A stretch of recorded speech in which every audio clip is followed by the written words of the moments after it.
First, the wild weather is continuing to cause havoc across Perth and the southwest. Authorities are battling to restore power and clean up ahead of more brutal storms forecast to hit in the next 24 hours. Amelia Brune joins us live for the latest. And Amelia, the trail of destruction is widespread.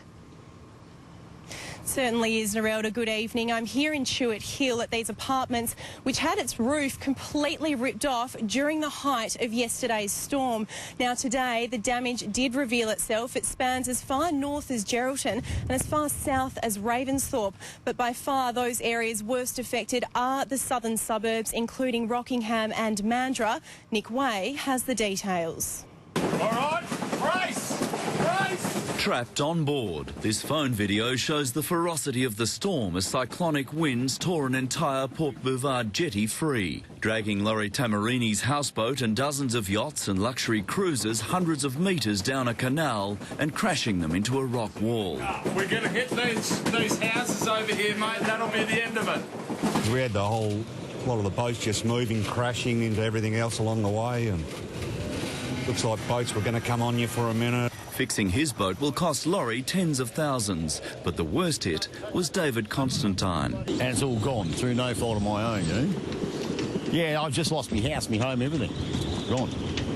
In one big storm. He's now facing a $100,000 repair bill, and his yacht Rinjani wasn't insured. I was more concerned that my boat was going to be totally crushed, so I was going to jump off the stern into the water. Yachtsman Daniel Collins also devastated. This is my house, and at the moment I'm about to lose it. Many of these boat owners have not only lost their homes, they now fear looters, especially after a serious assault here on one of the jetties last night. I really haven't got anything to say about them.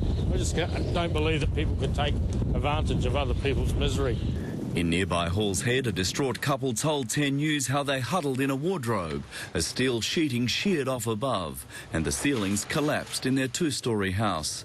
Gordon Godwin lost his whole roof in an instant, just after his grandchildren left yesterday afternoon. Our neighbour kindly rang us and asked me if I'd remove my roof off his front veranda, and which is obviously still there.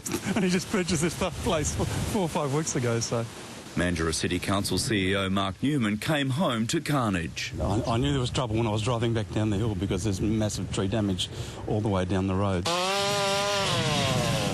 Mandurah schools were closed. Hundreds of falling trees crushed caravans and patios. I've got 3 roofs off. 2 businesses I do work for have had major problems.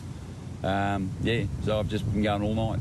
Emergency crews have so far clocked more than 500 call-outs. The Mandurah SES headquarters blacked out by power cuts. Oh, just a miracle. Some of the near misses. We were just fortunate it was on a Sunday and most people were at home and they were in the safety of their own homes and not out on the street. It's really quite unusual. It's probably something like a 1 in 10 year event. Nick Way, 10 News. And aside from all the damage, the storm has caused the biggest power outage in WA history, a massive task for crews working around the clock. Now, Western Power say tonight about 60,000 houses are still without power, and it could be up to 2 weeks before the system is fully restored.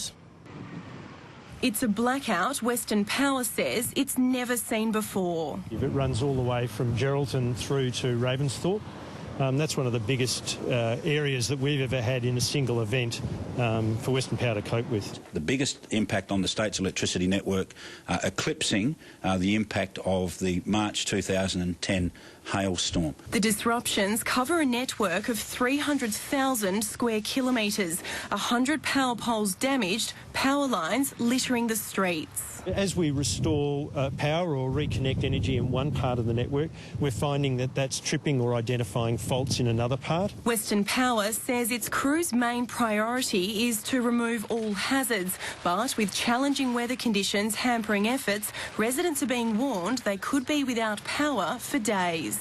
For anyone that's lost power for more than 12 hours, they can claim an $80 payment. More than 30 sets of traffic lights across the metro area were also out for much of the day.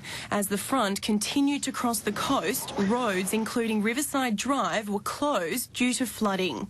This apartment block in Chewett Hill was one of the worst damaged during yesterday's storm, winds ripping the roof off. Last night was terrible. It's never seen anything like this in in my entire life. Today, residents returned to their homes to see what they could salvage. The whole place is wet. The roof is, everything is wet. So I don't know what to take. I've got many stuff in there. I don't know where to start. Sayo Conti Kamara, who also lives at the apartment, is due to give birth any day. The shock of the situation bringing on stomach pains. We didn't have a place to go, so that's all was disturbing me because I'm due and yes, didn't have any place to go, that's why. Many residents have been forced into crisis accommodation. At this stage, we're providing them with their accommodation and their meals for the rest of the week. Authorities warn it's vital residents now prepare for what's to come. We have to do everything that we can do to make sure we're safe. We have to do everything possible to make sure that our neighbours are safe. So as we just heard, the state is in for another battering. Due to the weather, a number of schools in the southwest will be shut for the next 2 days. Parents are advised to check the Education Department website. In the meantime, Western Power and FESA will be working tirelessly to make sure this huge clean-up effort is completed as quickly as possible. From Chewett Hill, it's back to you. Thanks, Amelia Brune.